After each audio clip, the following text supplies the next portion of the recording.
Snatched. Major investigation underway after abduction of one-day-old baby. Good evening and welcome to Primetime News on air and online at onespotmedia.com. I'm Archibald Gordon. And I'm Doreen Samuels. Also this evening, geopolitical ploy.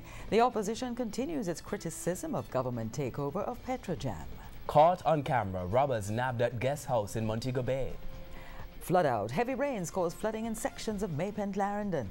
Government and opposition debate cybersecurity deal with Israel. And in business news, no bias. Integrity Commission finds insurer was fairly excluded from Petrojam contract. There's also sports post commentary and weather in the primetime package. But before the break, the feedback question. This evening we're asking, have you found and destroyed mosquito breeding sites around your home or community? Share comments online, facebook.com/television Jamaica and tweet at television jam.